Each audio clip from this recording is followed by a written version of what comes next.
నమస్తే, welcome to hit TV. ఈరోజు మనతో పాటు ప్రముఖ ఆధ్యాత్మికవేత్త, ఆస్ట్రాలజర్ మరియు లైఫ్ కోచ్ ఆర్వి సుధా గారు మనతో పాటు ఉన్నారు. వారితో మాట్లాడి మరిన్ని విషయాలు తెలుసుకునే ప్రయత్నం చేద్దాం. నమస్తే మేడం. నమస్కారం. ఎలా ఉన్నారు? ఫైన్ మేడం, మార్చి నెల వస్తుంది కదా, సో మార్చి నెలలో ఏ ఏ రాశుల వారికి ఎలా ఉండబోతుంది అంటారు?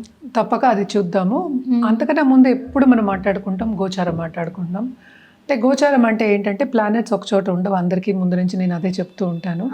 అంటే తిరుగుతూనే ఉంటాయి, అంటే స్టేషనరీ కాదు. మనం పుట్టినప్పుడు మాత్రం అవి అక్కడ ఉన్నాయని ఆ ప్రింట్ తీసి మనం చూసుకుని దాన్ని బట్టి ప్రెడిక్షన్స్ ఇస్తాం. ఏదైనా మనం ఎప్పుడైనా రాశి ఫలితాలు మాట్లాడుకోవాలి అంటే తప్పక ఏంటంటే గోచారం చూసుకోవాలి. అండ్ ఎప్పటికైనా సరే 3, 6, 11 అంటే ఏంటంటే ఒక రాశి నుంచి 3, 6, 11 ఇంట్లోకి ఎప్పుడైనా గోచారం జరుగుతుంది, ఎనీ ప్లానెట్ గోచారం జరుగుతుంది అంటే కనుక తప్పక అది బాగుంటుందని చెప్తూ ఉంటారు. కానీ ఎప్పటికైనా సరే ఇదంతా ఏంటంటే మిశ్రమ ఫలితాలే చెప్తాయి. అండ్ ఆల్సో ఎప్పటికైనా మనం చూడవలసింది ఏంటంటే ఎవరి జాతక రీత్యా మన పరిహారాలు చెప్పడం కానీ ప్రెడిక్షన్ ఇవ్వడం కానీ చేస్తే కనుక అది కరెక్ట్గా ఉంటుంది. ఇదేంటంటే మనం ఎప్పటికైనా సరే జనరల్గా మాట్లాడుకుంటూ ఉంటాము, అంటే రాశి వారిగానే మాట్లాడుకోగలం. జాతకం వచ్చినప్పుడు అది డిఫరెంట్గా ఉంటుంది ప్రెడిక్షన్స్. సో ఎప్పటికైనా జాతక రీత్యా ఇందాక చెప్పినట్టు జాతక రీత్యా పరిహారాలు చేస్తే కనుక తప్పక వాళ్ళు ఏంటంటే వాళ్ళ లైఫ్ గోల్ కానీ వాళ్ళు అనుకున్నది కానీ సాధించడం అనేది ఉంటుంది. ఎందుకంటే జాతకం ఒక్కసారి చూస్తే లైఫ్ అంతా అలాగే ఉంటుందని చెప్పలేము, అది మారుతూ ఉంటుంది. కనుక తప్పక ఏ పద్ధతి అంటే ఏ టైం వచ్చినప్పుడు దాని పరిహారాలు చేయడం అనేది మంచిదన్నమాట. సో జనరల్గా మనం మార్చ్లో ఇప్పుడు గోచారం అనేది చూద్దాం. అంటే ప్లానెట్స్, అన్ని ప్లానెట్స్ ఎక్కడెక్కడ ఉన్నాయో చూద్దాము. ఎప్పుడులాగే శనీశ్వరుడితో మొదలెడుతున్నాను. శనీశ్వరుడేమో మనకి మీనరాశిలో ఉన్నారు. అలాగే జూపిటర్ అంటే ఏంటి, మనకి నెక్స్ట్ బలమైన ఒక గ్రహం మనం చెప్పాలి అంటే అన్నీ మంచి చేసే ఒక గ్రహం అంటే మనం గురు గ్రహం చెప్పుకుంటాము. గురువు ఏమో ప్రస్తుతం ఏంటంటే మిథునంలో ఉన్నారు. ఆయన కూడా రిట్రోగ్రేషన్లో ఉన్నారు. ఆయన మార్చ్ 11th డైరెక్ట్ అవుతున్నారు అనమాట. సో ఈ నెలంతా అక్కడే ఉంటారు. తర్వాత రాహుకేతువులు మనం చూసాము అంటే కుంభంలో రాహు, అలాగే ఏంటంటే సింహంలో కేతు ఉన్నారు. అండ్ మనం మాట్లాడుకున్నాం కూడా ప్రీవియస్ మంత్ మనం ఏంటంటే కుంభంలోనే అన్ని ప్లానెట్స్ కలయిక అంటే పంచగ్రహ కూటమి జరిగింది అని మాట్లాడుకుంటూ ఉన్నాం. సో అన్ని గ్రహాలు ప్రస్తుతం ఏంటంటే మనకి కుంభంలోనే ఉన్నాయన్నమాట. అంటే మెర్కురీ ఏంటంటే మనకి రిట్రోగ్రేషన్లో ఉన్నారు. ఆయన డైరెక్ట్ ఏమో 21st మార్చ్కి అవుతున్నారు, ఆయన కుంభంలోనే ఉన్నారు. అలాగే మనం చూసాము అంటే వీనస్ అంటే శుక్రుడు ఏంటంటే 2nd మార్చ్కి ఏంటంటే మనకి మీనానికి వెళ్తున్నారు.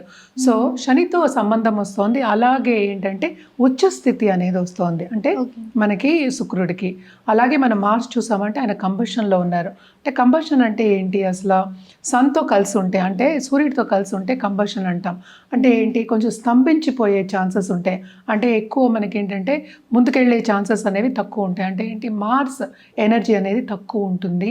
కంబషన్ అయినప్పుడు సన్ ఎనర్జీ అనేది పైకి వెళ్తుంది అని చెప్పడానికి కంబషన్ మనం చెప్పుకుంటున్నాం. ఆయన కూడా ఏంటంటే కంబషన్ నుంచి ఈ మధ్య బయటకు వస్తున్నారు. అలాగే నెక్స్ట్ మనం చూసాము అంటే సన్ ఏంటంటే మనకి మార్చ్ 15th మీనానికి వెళ్తున్నారు అనమాట. ఇది గ్రహస్థితి. అంటే మనం అన్ని ప్లానెట్స్ కవర్ చేసాం. మనకు తెలిసిందే ఏంటంటే చంద్రుడు 2 రోజులకు ఒకసారి మారుతూ ఉంటారు, 2.5 రోజులకి. సో ఇవన్నీ ఏంటంటే ఈ ప్లానెట్స్ కలిసినప్పుడు అంటే ఏంటంటే కలయిక ఉన్నప్పుడు కొన్ని యోగాలు అనేవి ఉంటూ ఉంటాయి అన్నమాట. సో దాని ప్రకారం మనం చూసామంటే 12 రాసుల వారికి, కొన్ని రాసుల వారికి చాలా బాగుంటుంది, కొన్ని రాసుల వారికి అంత బాగుంటుంది అనమాట. సో ఏదైనప్పటికీ మిశ్రమ ఫలితాలు ఎక్కువ ఉంటాయి. మేడం, మార్చి నెలలో ధనుస్సు రాశి వారికి ఎలా ఉండబోతుంది అంటారు? ధనుసు రాశి వాళ్ళు చాలా అదృష్టవంతులు అనే చెప్పాలి. ఎందుకంటే జూపిటర్ నేను ఇందాక చెప్పినట్టు ఆయన రిట్రోగ్రేషన్ నుంచి డైరెక్ట్ అయిపోయారు. సో ఈ రాశికి అధిపతి కూడా అయ్యారు. సో చాలా బాగుంటుందని చెప్పాలి. And 11th lord exaltation. So బ్రహ్మాండంగా ఉంటుంది ఈ మంత్. వాళ్ళ పట్టుకున్నదల్లా బంగారం అనే చెప్పాలన్నమాట. ఎస్పెషలీ నాలెడ్జ్ ఇండస్ట్రీలో ఉన్న వాళ్ళకి చాలా చాలా బాగుంటుంది. అంటే ఏంటి, ట్రైనింగ్ ఇండస్ట్రీ కానీ లేకపోతే ఇప్పుడు చదువు చెప్తారు, పెద్ద పెద్ద ఇన్స్టిట్యూషన్స్ ఉంటాయి. సో స్కూల్స్ అనుకుందాం, వీళ్ళందరికీ ఫ్యాకల్టీస్ ఇలా వీళ్ళందరికీ చాలా బాగుంటుంది. ఇంటర్పర్సనల్ రిలేషన్షిప్ కొంతవరకు ఏంటంటే పై వాళ్ళతో ప్రాబ్లమ్స్ వస్తాయి. సో అది మనం అవాయిడ్ చేయలేము, బట్ స్టిల్ చాలా బాగుంటుందనే చెప్పాలి. అదొకటి కాకుండా మనకి 2nd and 3rd లార్డ్ కూడా 4thలో ఉన్నారు. అంటే శని గ్రహం అంటే 4th హౌస్లో ఉన్నారు. సో కంఫర్ట్ లెవెల్ అనేది చాలా పెరగాలి. అదొకటి కాకుండా అందరు మనన్న పొందే ఛాన్సెస్, గుర్తింపు పొందే ఛాన్సెస్, అలాగే ప్రైజెస్ విన్ అయ్యే ఛాన్సెస్, ఏదైనా సరే వాళ్ళు చేసే పనిలో గుర్తింపు రావడం అనేది ఈ మంత్లో మనకి ఎక్కువ కనిపిస్తుంది. తప్పక గుర్తింపు వస్తుంది, పైకి వెళ్ళే ఛాన్సెస్ ఉంటాయి. అలాగే మంచి అంటే సత్సంబంధాలు ఏర్పడి మంచి వ్యక్తుల సత్సంబంధాలు ఏర్పడతాయి, ప్రముఖ వ్యక్తుల సత్సంబంధాలు ఏర్పడతాయి. అదొకటి కాకుండా పాలిటిక్స్లో ఉన్న వాళ్ళు కానీ ఇప్పుడు పాలిటీషియన్స్తో కానీ సంబంధం అంటే ఉన్నత వ్యక్తుల సత్సంబంధాలు ఏర్పడి దాని మూలాన్ని పైకి వెళ్ళే ఛాన్సెస్ మనకి ఫ్యూచర్లో ఎక్కువ కనిపిస్తున్నాయి అన్నమాట. సో తప్పక వీళ్ళకి చాలా బాగుంది. అదొకటి కాకుండా దాంపత్య జీవితంలో కూడా వీళ్ళకి అనుకూల పరిస్థితి ఉంటుంది. అంటే చిన్న చిన్న డిసగ్రిమెంట్స్ వస్తాయి కానీ అవి సర్దుకుపోతాయి. అంటే సర్దుకుపోవడం అనేది మనం కామన్గా మనం చెప్పడం జరుగుతుంది. అండ్ ఆల్సో మనం చూసామంటే హెల్త్ రీత్యా కూడా ఎవరైనా లాంగ్ టర్మ్గా హెల్త్ రీత్యా బాధపడుతూ ఉన్నారంటే కనుక కొంత వాళ్ళకు దానికి కూడా ఊరట కలిగే ఛాన్సెస్ మనకి ఎక్కువ కనిపిస్తున్నాయి. అదొకటి కాకుండాను ఎవరైనా సరే బిజినెస్ పీపుల్ జనరల్గా ఇప్పుడు ఫుడ్ బిజినెస్లో కానీ వేరే ఏ బిజినెస్ అయినా సరే తప్పక మంచి సూచనలు కనిపిస్తున్నాయి అన్నమాట. పైకి వచ్చే సూచనలు మనకు కనిపిస్తున్నాయి. ఇంట్లో కూడా శుభకార్యాలు జరిగే ఛాన్సెస్ ఎక్కువ కనిపిస్తున్నాయి.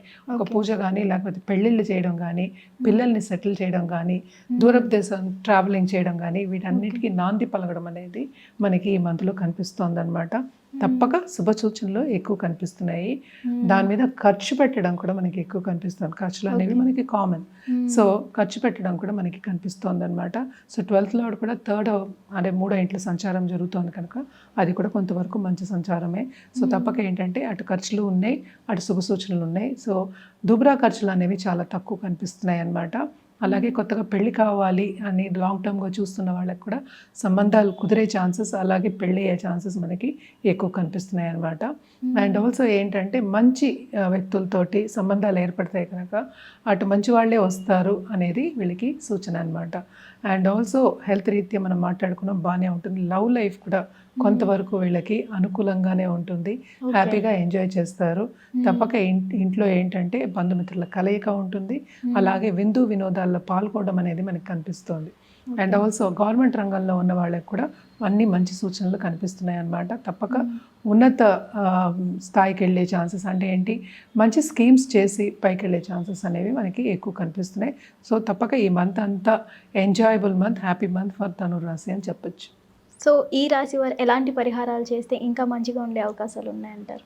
తప్పక వీళ్ళు ఏంటంటే నవగ్రహం చుట్టూ ప్రదక్షిణ చేయడం, నవగ్రహ హోమం చేయడం, లేకపోతే పాల్గొనడం, నవగ్రహం జపం చేయడం, అలాగే దానం ఇవ్వడం చాలా చాలా మంచిది. అదొకటి కాకుండాను మనకి గురువు కాళ్ళు పట్టుకోవడం అంటే గురువు అయితే మనం తల్లిని మొదటి గురువు అంటాం. ఏ గురువు అయినా సరే మనకి దారి చూపించిన వాళ్ళని ఎప్పటికైనా సరే వాళ్ళ బ్లెస్సింగ్స్ తీసుకోవడం, పెద్దల బ్లెస్సింగ్స్ తీసుకోవడం చాలా చాలా మంచిది. ఒకటి కాకుండా ఇంట్లో పెద్దవాళ్ళ బ్లెస్సింగ్స్ తీసుకోవడం, ఆశీర్వచనం తీసుకోవడం, కొంతవరకు వాళ్ళు చెప్పింది కన్సిడర్ చేసి ముందుకెళ్ళడం, వాళ్ళ ఒపీనియన్ తీసుకుని ముందుకెళ్ళడం అనేది వెరీ ఇంపార్టెంట్. తప్పక పెద్దల బ్లెస్సింగ్స్ అనేవి తీసుకోవాలి.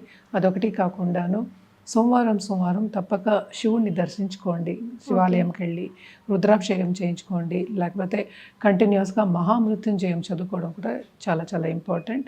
అండ్ ఆల్సో మన రుద్రాక్ష విషయానికి వస్తే కనుక తప్పక వీళ్ళు పంచముఖి రుద్రాక్ష వేసుకోవడం అనేది చాలా చాలా మంచిది. ఒక సింగిల్ రుద్రాక్ష మనం మూవీస్లో కూడా చూస్తుంటాం, ఒక సింగిల్ రుద్రాక్ష పెద్దది వేసుకుంటూ ఉంటారనమాట. అది వేసుకోండి. దాంతోపాటు వాళ్ళకి తప్పక డబ్బు కావాలి అంటే కనుక షష్టముఖి రుద్రాక్ష వేసుకోవచ్చు. అదొకటి కాకుండాను మనకి ఏంటంటే అష్టముఖి రుద్రాక్ష కూడా వేసుకోవడం అనేది చాలా మంచిది. ఎందుకంటే అన్ని ప్లానెట్స్ బ్లెస్సింగ్స్ మనకు ఉంటాయి అన్నమాట.